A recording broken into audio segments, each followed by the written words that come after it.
Donc, je vous C'est remercie spécial. d'accueillir aujourd'hui sur psychologue.net pour ce direct sur l'anxiété. Avec plaisir, avec plaisir. Surtout qu'il y a beaucoup de choses à dire avec les actualités en ce moment. Donc, on va pouvoir faire des ponts aussi avec ça. Tout à fait. Donc, on va allier confinement et anxiété et en espérant que ça plaise à tous les utilisateurs. Donc, on va tout d'abord commencer avec ce qu'est l'anxiété. Mm. Alors, il y a beaucoup de termes, anxiété, stress, peur, angoisse, tout ça c'est dans la même famille en fait. On est dans la catégorie de la peur. Ça peut être léger, ça peut être handicapant. C'est vraiment une histoire de curseur. Donc voilà, on pourrait donner une définition pour chacun d'entre eux, puis je vais donner quelques mots qui est associés à chacun. Mais en réalité, on est dans un gros sac qui est la peur. Donc une angoisse, ça peut être voilà, une petite peur qui naît, mais ça reste gérable. L'anxiété, un sentiment beaucoup plus diffus, voilà, d'angoisse un peu permanent. Il peut y avoir de la peur, il peut y avoir du stress, il peut y avoir le stress post-traumatique. Voilà, tout ça, c'est différent, un peu comme un curseur qu'on place en fonction de ce qui se passe dans l'interne, c'est-à-dire à l'intérieur de soi, et l'externe de la personne. Voilà. D'accord?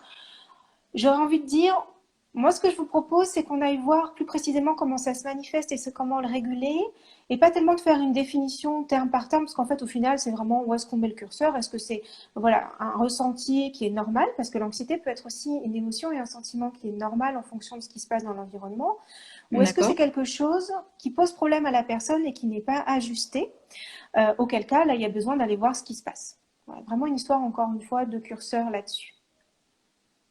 D'accord. Quels sont les symptômes de l'anxiété? Hmm.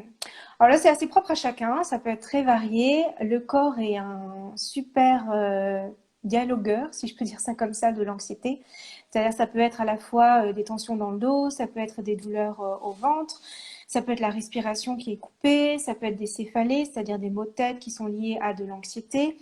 Tout ça, c'est assez propre à soi. Généralement, quand on a l'habitude de s'écouter un petit peu, on peut savoir que, par exemple, un mal de ventre, si c'est un mal de ventre spécifique, on sait que c'est plutôt lié à l'anxiété parce qu'on se connaît. Voilà. Il n'y a pas un symptôme pour tout le monde, c'est assez particulier, puis assez créatif, j'ai envie de dire, le corps est assez créatif pour nous parler dans ce domaine. D'accord. Donc, ouais, finalement, il peut y avoir plusieurs symptômes. L'idée ici, c'est vraiment de s'écouter.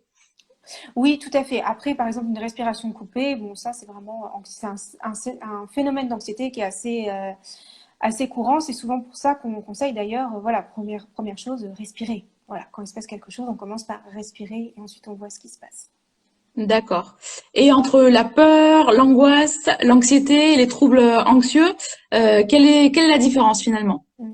Encore une fois, c'est une sorte de curseur. Donc voilà, je sais que parfois on parle de maladie mentale, même pour l'anxiété. Je trouve que c'est quelque chose qui est pas tout à fait juste. Alors là, je vois passer dans le chat une question sur la nausée. Oui, la nausée, ça peut être aussi un symptôme d'anxiété. Il n'y a pas de souci, hein. Si vous souhaitez Ouais. répondre au fur et à Oui, mesure non, aussi, là, comme non, ordinateur. c'est juste je le vois là, comme on vient d'y répondre. Oui, la nausée en fait partie. On est vraiment sur une histoire de curseur et je préférais enlever le terme maladie mentale qui est vraiment quelque chose de lourd, un peu comme de la psychiatrie. Non, non, l'anxiété, il y a un décalage entre ce que la personne vit à l'intérieur et l'extérieur. Donc là, il y a quelque chose qui est pathologique au sens où nous on l'entend, c'est-à-dire dans la Gestalt, quelque chose qui n'est pas ajusté, mais c'est pas une maladie mentale en tant que telle. C'est quelque chose à aller réguler pour que ça soit plus juste. Donc sur les grandes différences, c'est vraiment une idée, si vraiment on doit faire une classification, il y a un stress, ça pourrait être le premier niveau, qui peut se transformer en anxiété, en angoisse plus diffuse, et puis après ça peut devenir voilà, un trouble anxieux parce que ça prend beaucoup de place dans la vie de la personne et c'est très récurrent pour aucune raison dans l'externe. Il y a des bonnes raisons dans l'interne, mais dans l'externe, il n'y a aucune raison qui explique ça. D'accord. Et est-ce que l'anxiété, c'est pathologique finalement? Alors pathologique dans le sens où bah, il y a une différence entre l'interne et l'externe, donc il y a quelque chose qui n'est pas ajusté. Mais je préfère le terme pas ajusté que pathologique qui est assez lourd, comme si voilà, la personne était un problème. Non, il y a quelque chose qui se passe pour elle, mais c'est pas une pathologie. Je trouve que c'est un mot qui est assez chargé, pathologie, puis qui est souvent D'accord. utilisé aussi dans les troubles psychiatriques, donc c'est pas très juste. Après, si on regarde dans la littérature psy, j'ai envie de dire, ce qu'on appelle nous le DECM, qui est vraiment un manuel qui référence tous les troubles, oui, l'anxiété en fait partie, mais ça ne veut pas dire que c'est une pathologie dans le sens où la personne est pathologique. Voilà, il y a quelque chose qui n'est pas ajusté en elle et qui a besoin de travailler. D'accord. Et qu'entendez-vous justement par pas ajusté? Je vois que finalement, il y a une personne qui vient juste de poser. Est-ce que c'est un trouble psychologique? Je pense que c'est pas très clair. Alors, ça dépend comment on voit les choses. C'est-à-dire que si vous voyez la littérature psy, on va vous dire oui, il y a quelque chose de pathologique là-dedans. Si je me mets dans ma posture vraiment, voilà, de thérapeute en Gestalt, donc psychothérapie, hein, je préfère dire qu'il y a quelque chose qui n'est pas ajusté parce que c'est pas quelque chose de mauvais qui est dans la personne qui dysfonctionne. C'est quelque chose effectivement qui lui fait du mal et qui n'est pas ajusté pour elle, mais elle n'est pas malade de ça. D'accord. Vous me dites si c'est pas clair, hein? Non, Je non, non. comprendrai. En même temps, j'apprends en même temps que les utilisateurs, j'essaye de voir ce qui Oui, les super. pose et que moi je trouve pas clair et d'accord. Donc, y a pas de souci, on avance dans ce sens-là. Et à quoi elle sert cette anxiété si elle survient justement? Elle nous est sûrement utile, j'imagine. Oui, sinon on l'aurait plus. Je veux dire, on veut dire dans l'évolution de l'humanité, si on n'en avait plus besoin, on n'aurait plus ce sentiment-là, on n'aurait plus cette émotion-là. Donc l'anxiété n'est pas forcément pathologique. Voilà, c'est-à-dire que dans un environnement anxiogène, c'est assez sain de ressentir de l'anxiété. Par exemple, en ce moment, avec ce qui se passe, s'il n'y avait pas un minimum de peur, là, il y aurait quelque chose de pathologique, puisque dans l'environnement, il se passe quelque chose où il y a un sujet au niveau de la survie. Donc c'est assez sain qu'il y ait un petit peu de peur, un peu d'anxiété, qui peut être vraiment régulé dans le dialogue interne et la façon de voir les choses pour que ça n'envahisse pas la personne. Donc oui, c'est une émotion qui est nécessaire, là, aujourd'hui, dans l'humanité. Le problème, et c'est aussi pour ça que c'est un sujet qui revient aussi souvent, c'est que souvent l'anxiété est disproportionnée par rapport au sujet. Par exemple, dans les phobies, c'est vraiment un exemple, les phobies c'est de l'ordre de l'anxiété, c'est-à-dire il y a quelque chose dans l'externe, donc c'est-à-dire dans l'environnement, dans le monde, qui peut être par exemple la phobie des chiens. Voilà, un chien tout gentil, j'ai envie de dire un labrador, par exemple, parce que c'est des chiens qui généralement sont assez calmes. La D'accord. personne voit un labrador, commence à avoir une phobie, une anxiété. Bon, ben là, il y a quelque chose qui n'est pas ajusté, c'est qu'il y a quelque chose dans son histoire qui s'est cristallisé et qui prend cette forme-là. Donc, ça veut dire que dans son interne, j'ai vu qu'il y avait une question par rapport à ça, Mhm. dans les émotions, c'est beaucoup trop fort par rapport à ce qu'il y a. Si voilà, vous vous retrouvez en pays en guerre et qu'il y a de l'anxiété, j'ai envie de dire ça c'est normal comme réaction. Il y a quelque chose de simple puisqu'il y a un danger dans l'externe, donc c'est normal que dans l'interne vous ayez la sonnette d'alarme qui fait ding ding ding ding et qui dit bah attention là il y a un danger. Est-ce D'accord. que j'ai pu répondre à votre question? Tout à fait. Je pense que c'est clair. J'ai vu quelques questions passer entre-temps, mais je pense que c'était plus du surplus, quoi, pour savoir Hmm. encore plus. Donc finalement, il y a un bon usage de la peur. Tout à fait. C'est ça la peur, c'est-à-dire qu'on est, voilà, la peur, elle est là pour garantir notre survie. Ce qui n'est pas sain, c'est d'avoir peur quand il n'y a pas de raison d'avoir peur. Si on résume, c'est ça.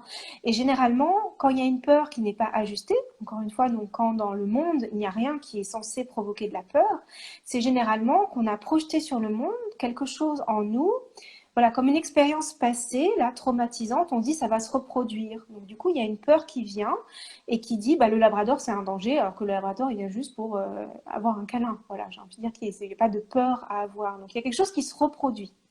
Et c'est vraiment quelque chose qui se traite en thérapie. Quels sont ce que nous on appelle les Gestalt inachevés, c'est-à-dire les situations inachevées du passé, là, Oui. qui restent en nous émotionnellement et qui s'activent dès qu'il y a quelque chose qui pourrait avoir le même goût.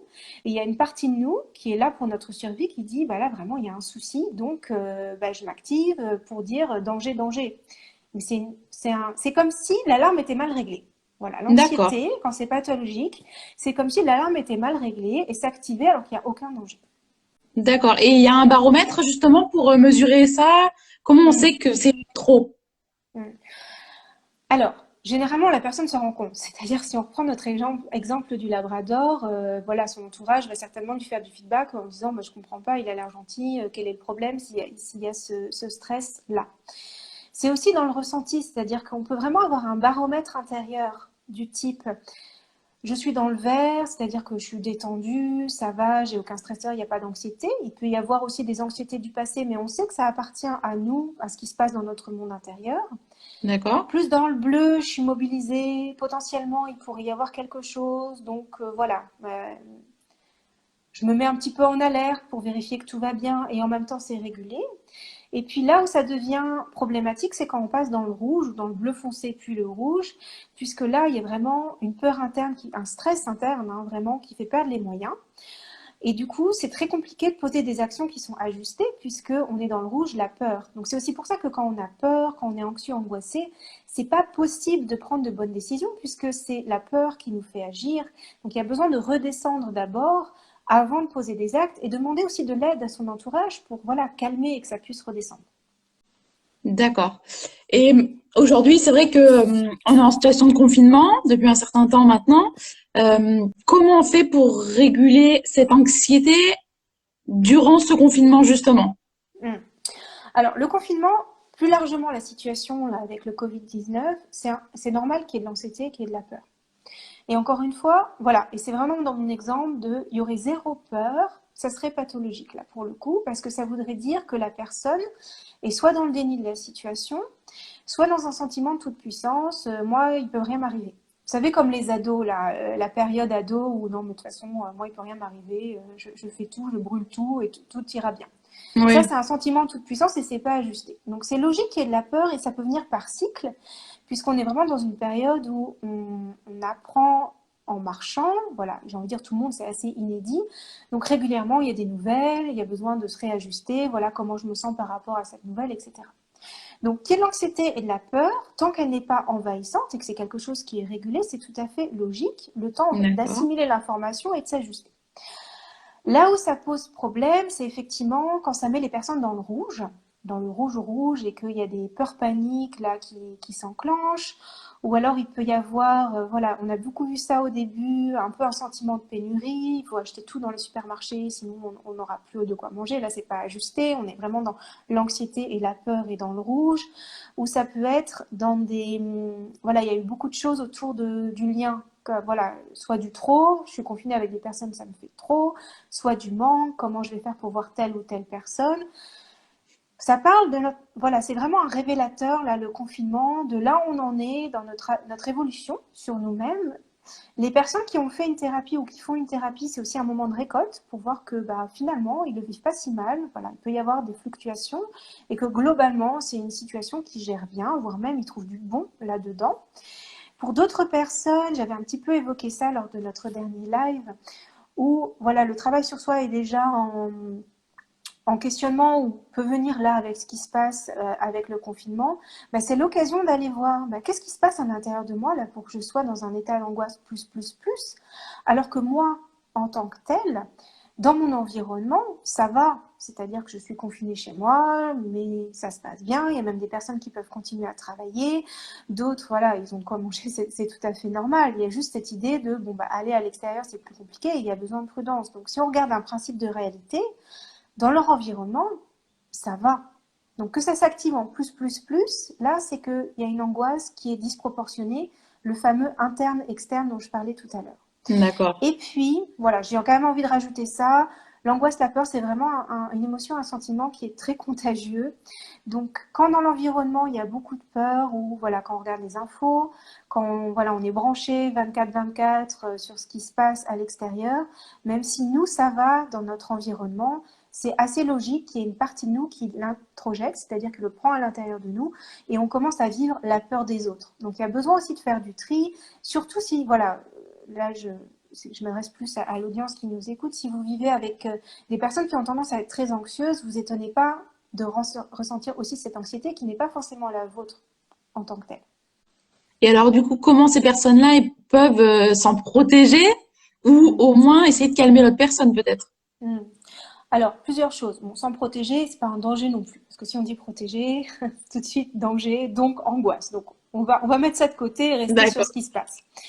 Déjà, bah, de reconnaître, est-ce que ça m'appartient, est-ce que ça appartient à l'autre personne. Comment je peux faire pour arrêter d'être autant en confluence, c'est-à-dire dans l'ouverture tellement à l'autre que j'absorbe ce qui se passe, et comment je peux faire pour revenir à moi. Donc ça peut être des moments, mais ça peut être 5 minutes, 10 minutes, hein, voilà. Je prends une douche, je prends un moment pour moi, comment moi je me sens, ah, ok, ça ne m'appartient pas, très bien. Ça peut être effectivement d'aider la personne qui est anxieuse dans son dialogue intérieur, c'est-à-dire lui faire parler, voilà, l'anxiété, qu'une personne anxieuse, ça marche pas du tout de lui dire oh là là, mais il n'y a pas de souci, il faut que tu te calmes. Là, ça va encore plus activer l'anxiété de la personne qui ne se sentira pas comprise. Donc vous pouvez tout à fait l'écouter et puis voilà, faire comme une régulation de son dialogue interne. Oui, il y a ça, mais il n'y a pas que ça. Bien. Par exemple, pour des personnes qui pourraient être très angoissées d'attraper le Covid-19, ok, on ne peut pas garantir, hein, voilà, il y a une partie d'inconnu. Et en même temps, ben voilà, on sait que le Covid-19, il y a 85% des personnes qui n'ont pas de symptômes. Voilà, c'est pas que les cas extrêmes qu'on voit à la télé, ce qui n'empêche pas, encore une fois, la prudence, hein, qui est importante. Donc de pouvoir avoir quelque chose où on ramène plus de principes de réalité. Si on regarde dans le réel, est-ce que c'est vraiment aussi fort? Et puis voilà, point par point, pour que la personne puisse redescendre et respirer. Parce que la respiration, voilà, c'est la première chose qui est coupée quand il y a de l'anxiété. Donc, revenir à la respiration pour que ça circule. D'accord. Et de manière générale, voilà, forcément, le travail thérapeutique fait qu'il y a de moins en moins de distorsions entre l'interne et l'externe. Donc, je voudrais pas non plus donner des feedbacks là-dessus qui soient un peu ce qu'on dit en anglais des quick fix, c'est-à-dire des choses, voilà, si vous allez marcher dans la forêt, ça ira mieux. Oui, bien sûr, ça aide, mais ça ne change pas la problématique de fond, ce qui se passe de manière plus structurante. Donc, un travail thérapeutique pour voir, ben, qu'est-ce qu'il y a de mon histoire là qui se répète et qui fait que bah, j'arrive pas à me réguler et que voilà, là il y a une personne qui dit la respiration ne m'aide pas, bah oui, parce que là derrière il y a quelque chose à aller voir dans votre histoire qui pourrait se répéter. Pas forcément quelque chose d'extrême, hein, ça peut être une petite chose qui a été mal vécue et qui se reproduit. Mais il y a besoin que ça sorte et que l'émotion de l'époque puisse sortir, sinon ça va se reproduire, se reproduire, se reproduire. Ça serait dommage de continuer à vivre le passé dans le présent et dans le futur, alors qu'on sait aujourd'hui qu'on peut tout à fait mettre un stop à cette reproduction, et puis vraiment être créateur de ce qu'on vit. D'accord. Donc ici, finalement, il s'agit d'un travail de fond quand si l'anxiété est beaucoup plus ancrée, si l'anxiété Mm. elle se vit au quotidien et non pas seulement lors de ce confinement, parce que Dans les finalement, troubles, voilà, dans les troubles anxieux. Et en même temps, voilà, dans le confinement aujourd'hui, on est vraiment, c'est un zoom sur ce qui se passe pour nous à l'intérieur. Donc c'est aussi une super opportunité. Il y a peut-être des personnes là qui peuvent avoir des moments anxieux dans le quotidien avant confinement, puis qui ne prêtent pas vraiment attention parce que il y a comme un espèce d'équilibre dans le déséquilibre qui s'est trouvé. Ça peut être aussi avec l'utilisation d'huile essentielle et autres. Enfin, il y a plein de choses, hein, qui aident à réguler. Ça, c'est d'accord, pas mon métier, j'ai envie de dire. Donc là, je laisserai des experts répondre là-dessus. Et puis là, avec le confinement, qui se rendent compte que, bon, bah, en fait, ce trouble anxieux, cette anxiété, elle est plus profonde. Donc, c'est pas le confinement qui crée. Le confinement, il révèle. Et c'est une vraie d'accord, opportunité d'aller voir ce qui se passe à l'intérieur, parce que c'est tellement en zoom, il y a tellement un stabilo sur ce qui se passe, autant en profiter pour voir ce qui se passe. d'accord. Merci Claire pour tous ces éclaircissements. Si jamais vous avez autre chose à rajouter, n'hésitez pas. Sinon, on va passer à la seconde partie, qui est la partie questions pour les utilisateurs. Vous avez autre chose à rajouter? Alors, je regarde, j'avais préparé un petit peu notre live, donc je regarde s'il y a des points, puis je vous dis. Oui, il y a aussi une clé, vraiment, l'anxiété, c'est la projection dans le futur. Donc, revenir dans le présent, et puis ça peut être, voilà, limite physique, hein, je touche mes mains, je touche mon corps, je suis dans le présent. D'accord, Qu'est-ce qui se passe ici et maintenant? Ah bah ici maintenant ça va. Là on est sur un live Instagram. J'imagine que tout le monde est bien installé là. Là ça va.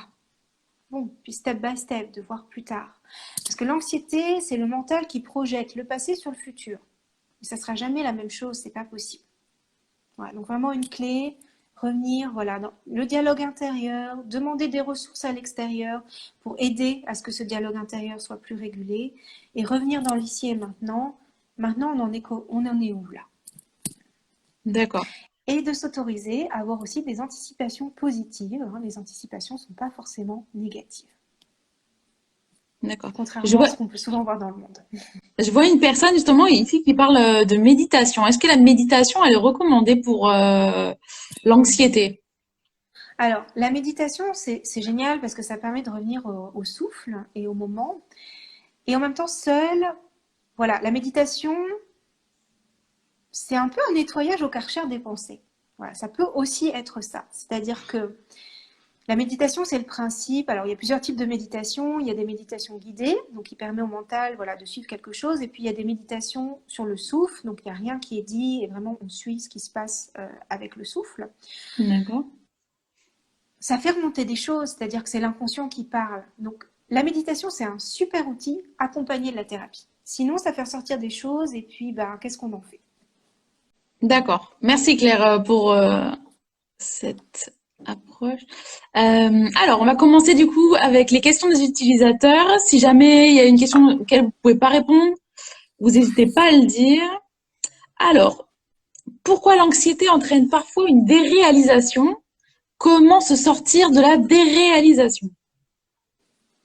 Alors, j'imagine que la personne entend des réalisations comme se déconnecter de la réalité. Oui, Donc, c'est le fait d'être dans le rouge, c'est-à-dire que quand on est dans le rouge, on ne voit pas ce qui se passe. Il y a tellement de peur, même le corps, hein, voilà, on le sent dans le corps, du cortisol, etc., qu'on ne voit que ce qu'on craint. Donc, ça ne permet pas de voir les ressources à l'extérieur. Donc, si la déréalisation, c'est bien le fait de ne pas voir ce qui se passe à l'extérieur, bah, il y a un stress et un stresseur tellement énorme dans l'environnement que la personne se dérégule et c'est pas possible de voir exactement ce qui se passe. Et puis ça peut même donner parfois des incompréhensions, voire un peu de paranoïa, hein. Voilà, parce que le rouge, c'est ça. Le rouge, on n'est plus dans la réalité. d'accord. Et comment on s'en sort alors du coup de cette déréalisation?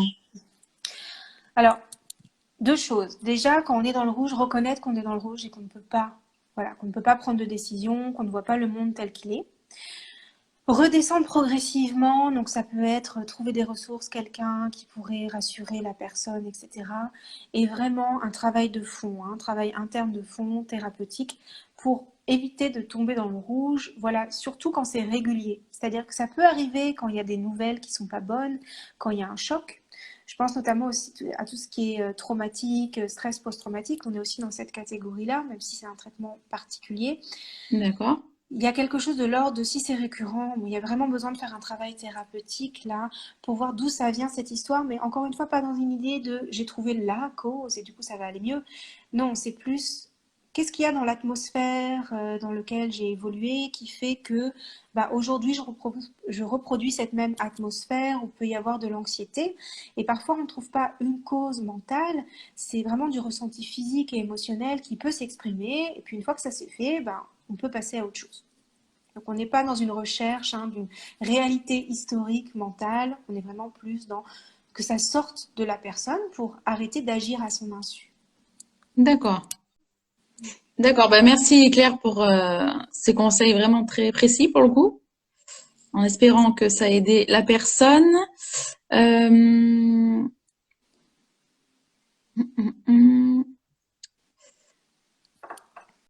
Alors, y a-t-il plusieurs formes d'anxiété? J'ai vu qu'on a vu la peur, l'angoisse, l'anxiété, les troubles anxieux. Est-ce qu'il y aurait d'autres choses à ajouter là-dessus? Il y a les phobies également. Le D'accord. stress post-traumatique est une forme d'anxiété. Voilà, ça peut prendre différentes formes. Après, j'ai envie de dire, ça c'est une grande catégorie, encore une fois, avec l'histoire du curseur, donc plus ou moins marqué. J'inviterais peut-être à la personne qui a posé la question, parce que j'imagine que si elle l'a posée, c'est que ça, voilà, ça parle de son histoire aussi. Plutôt aller voir de manière générale l'anxiété sans trop s'accrocher au label. Voilà, sinon le mental il prend le relais. J'ai rien contre le mental, il nous est très utile, hein. Mais là on est plus dans un travail émotionnel pour que ça se transforme. D'accord. Merci. Alors, euh, y a-t-il une différence entre angoisse et anxiété? Mm. On va reparler, mais je pense que c'est bien aussi parfois d'en remettre une couche pour Mm, bien mm, expliquer. mm. L'angoisse c'est quelque chose de plus diffus.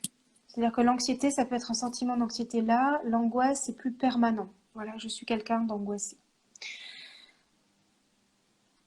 Encore une fois, comme c'est une histoire de curseur, j'insiste avec mon curseur là. Pas de souci. Il faut. Vaut mieux Voilà, rabâcher que les, quelque la chose de ligne côté. entre les deux est assez fine, puisque à quel moment on passe dans une ou l'autre catégorie. Donc on est plus, voilà, angoisse ou anxiété, c'est de la peur. Voilà, c'est une forme de peur qui, encore une fois, peut être ajustée quand l'environnement est source d'angoisse ou qui est anxiogène, puisque là il y a un message à délivrer, et qui devient non ajusté quand il y a une différence entre ce qui se passe vraiment dans le monde et ce qui se passe dans notre interne. D'accord. D'accord. Voilà, Merci Claire. j'aurais presque envie d'illustrer avec un exemple pour les personnes qui font des théâtres, qui ont l'habitude de parler en public. Il y a toujours une angoisse et une anxiété avant. C'est pas pathologique, c'est normal. Parce qu'il se passe des choses dans l'environnement, puis après ça passe. Ce qui serait pathologique, c'est d'être constamment anxieux ou angoissé à l'idée de parler à quelqu'un. Pour donner un peu D'accord. des exemples pour illustrer ces différences. D'accord. Merci Claire. Alors, sommes-nous anxieux par nature ou le devient-on? Alors, on l'est tous par nature parce qu'il y a une partie de nous qui est là pour notre survie et qui donc va s'activer quand il y a des dangers et créer de l'anxiété et de la peur.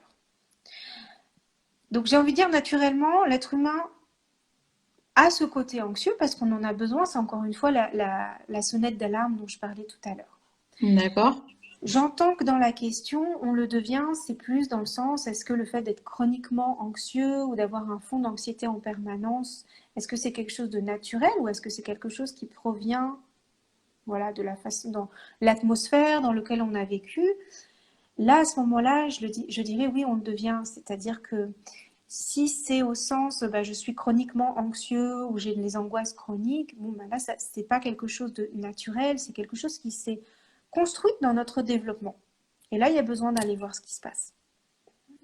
D'accord. Donc Et de pareil, la on même revient. manière, Pareil ici, finalement, il faut revenir sur un travail de fond. tout à fait. En fait, voilà, on revient toujours à la même chose, l'idée d'aller voir ce qui se reproduit pour arrêter de vivre tout le temps la même chose. D'accord, super. Merci. Alors, une autre question. On a eu aussi beaucoup de questions là, hein, Super. euh, alors, comment faire pour ne pas envisager systématiquement le pire scénario? Est-ce qu'il y a Mm. des astuces, des conseils ici? Mm. Alors, vous pouvez vous amuser à faire un petit jeu. C'est-à-dire que, imaginez que, comme dans les BD ou les dessins animés, vous avez des petits bonhommes là qui se parlent. Vous savez, alors souvent on a le diable et l'ange, donc là on n'est pas dans cette logique-là, mais comme de petits personnages. Donc vous avez un personnage qui va dire vraiment quel est le pire scénario. Vous le faites parler, mais vous faites vraiment parler hein, à fond. Voilà, ça serait vraiment quoi le pire du pire du pire. Sachant que de toute façon, le pire scénario, ça ne se réalise jamais. Donc vous pouvez vraiment y aller, lui donner un temps, 10 minutes, un quart d'heure, ça dépend du sujet. Puis une fois que c'est fait, vous laissez la parole à l'autre personne, l'autre partie de vous, qui a une vision plus juste de la réalité, pour voir ce que cette partie de vous aurait à dire. Par exemple, voilà, on va rester encore confiné 3 ans, petit bonhomme qui parle là, ou enfin, si on regarde dans les faits, c'est techniquement pas possible. Puis tout ça, ça évolue. Ça pourrait être alors, je ne parle pas des anxiétés et des phobies, hein. Enfin, je ne parle pas des phobies qui sont des traitements de fond, là, il y a besoin d'être accompagné. Mais dans le dialogue intérieur, quand vous sentez qu'il y a quelque chose qui est dérégulé, qui n'est pas juste, vraiment de faire parler ces deux parties de vous en leur laissant un temps égal. C'est-à-dire que la partie de vous qui imagine le pire scénario, elle ne le fait pas pour le fun, c'est-à-dire qu'elle le fait pour protéger la personne, en se disant, si j'imagine le pire du scénario, bah, je serai protégée puisque je l'aurais anticipé. Donc, l'idée, c'est vraiment laisser cette partie de vous parler, parce qu'elle est là pour votre survie, puis après de passer à l'autre partie qui a vraiment un regard plus aligné et plus juste sur la vie et ce qui se passe, c'est de dire, ok, mais si on regarderait vraiment, qu'est-ce qu'on pourrait dire? Et si c'est compliqué, vous pouvez tout à fait demander à une personne à qui vous avez confiance, en qui vous avez confiance et en- à qui vous savez que sa réponse sera ajustée, de faire ce dialogue pour voir, bon, ok. Et généralement, là, ça calme.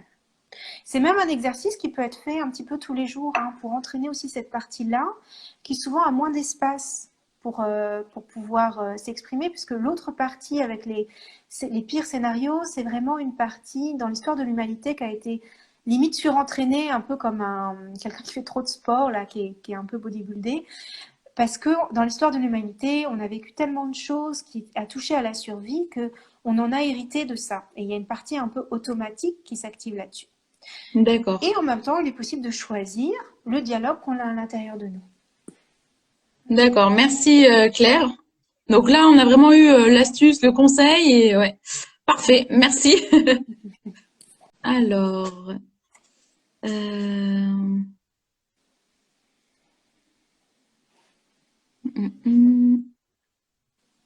alors, qu'est-ce que je peux faire quand l'anxiété ne me permet pas de me concentrer? Hmm. Alors justement, d'arrêter de vouloir être concentré, parce que ça ne marche pas du tout, de plutôt prendre un OK, là je suis anxieuse ou je suis anxieux, je ne peux pas faire autrement. Là, ce qu'on vient de faire comme expérience, là ce que je propose comme expérience, c'est vraiment quelque chose qui peut être fait. Si c'est trop compliqué, d'appeler quelqu'un qui pourrait aider à réguler ou de parler avec quelqu'un qui aide à réguler. Et puis de s'autoriser à se dire, bah voilà, je me concentrerai plus tard. Là, je me donne du temps pour voir ce qui se passe avec cette anxiété et que ça retombe, avec vraiment ce baromètre dont je parlais tout à l'heure en tête. Est-ce que je suis dans le rouge? Est-ce que je suis dans le bleu foncé? Est-ce que je suis dans le bleu? Est-ce que je suis dans le vert? Et tant qu'on n'est pas redescendu dans le bleu clair, c'est pas possible de se concentrer. De s'autoriser ça aussi. D'accord. Donc redescendre finalement au fur et à mesure. Tout à fait. Et D'accord. s'autoriser aussi que ça prend un petit peu de temps de redescendre. D'accord. Alors, je vais essayer de prendre les questions du tout début Tout à aussi. fait.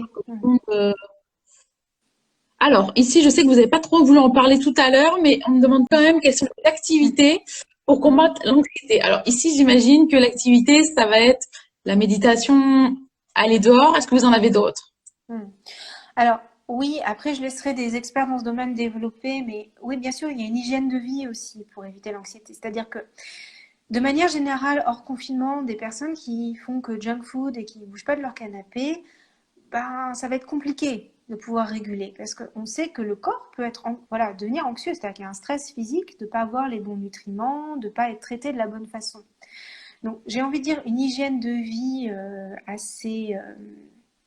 assez bon sens, hein, c'est-à-dire manger équilibré, bouger, et même en confinement, il est possible de bouger, hein, et pas besoin d'être forcément connecté en ligne tout le temps. Il y a des choses qui sont faisables.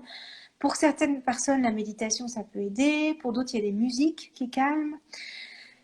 Vraiment avoir un peu à portée de main une liste de trucs et astuces. Alors ça peut être des exemples comme j'ai donné là, où les personnes s'y retrouvent et ça, ah oui c'est vrai, la musique ça me calme, ça peut me faire du bien pour redescendre.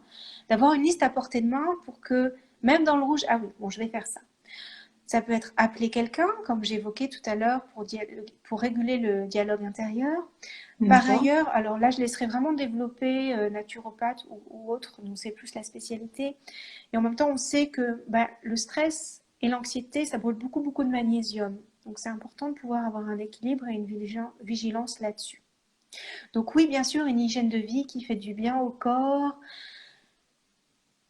oui, ça aide. Mais c'est voilà, et en même temps, c'est même pas un mais, c'est et en même temps, quand il y a vraiment quelque chose comme un fond d'anxiété, ça c'est pas suffisant. Donc c'est aussi pour ça qu'il y a des personnes qui disent moi j'ai essayé de respirer, ça marche pas, j'ai fait de la méditation, ça marche pas, parce que c'est vraiment un ensemble global.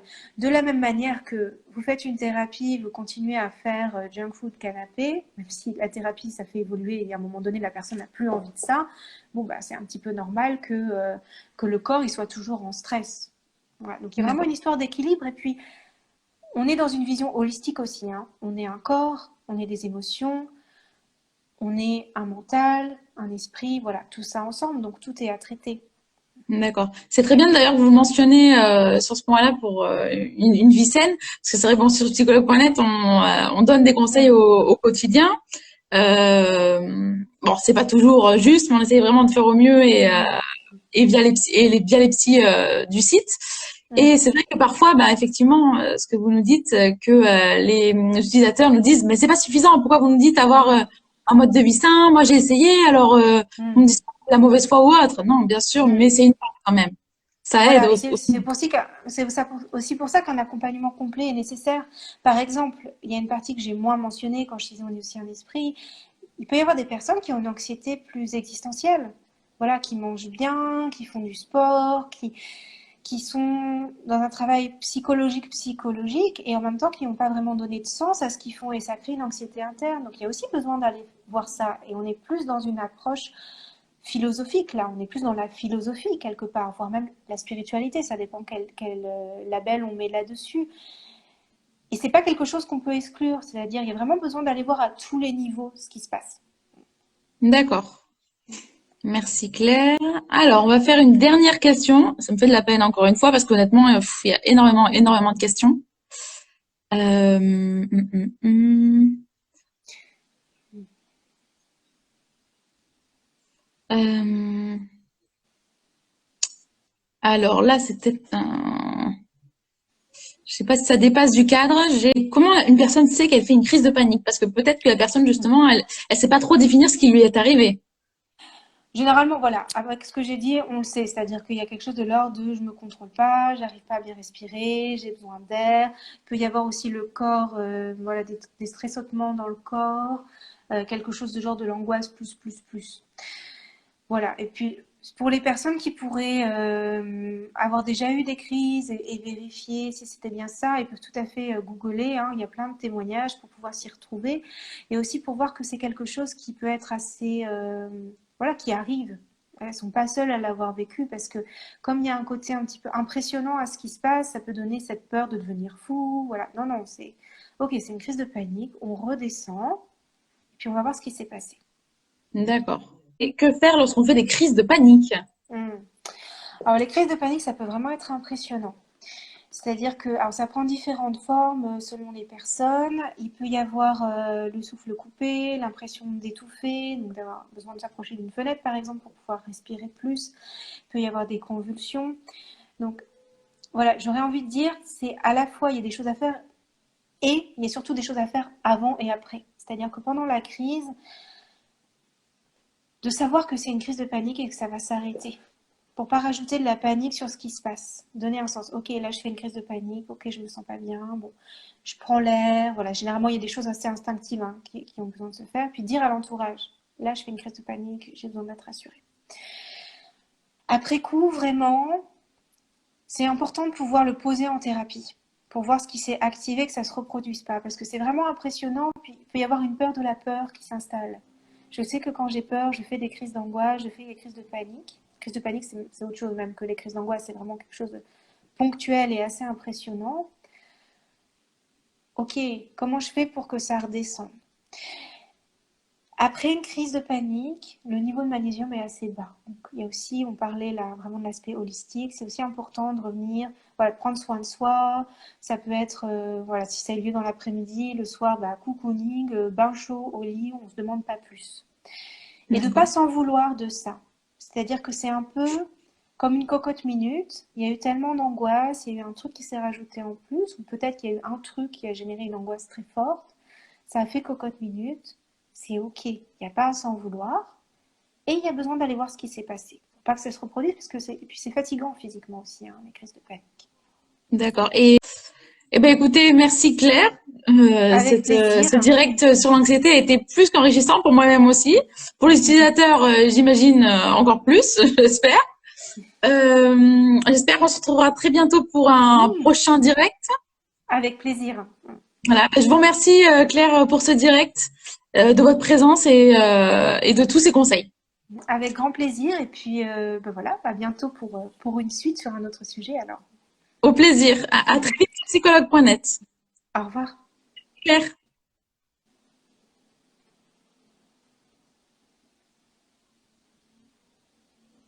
De psychologue.net, on va revenir sur la petite épingle que vous voyez. Donc n'hésitez pas si vous vous sentez mal, donc, notamment si vous ressentez de l'anxiété durant ce confinement ou de l'anxiété qui est présente depuis un certain temps. N'hésitez pas, sachez que la thérapie en ligne est possible et que des thérapeutes sont là pour vous. Il vous suffit de cliquer sur le lien que vous voyez épinglé. Je vous remercie à tous d'avoir suivi ce direct sur l'anxiété. On se retrouve très vite pour un prochain direct ce jeudi, si je ne me trompe pas, sur le confinement en couple. Au plaisir de vous voir très vite et à bientôt sur psychologue.net. Au revoir.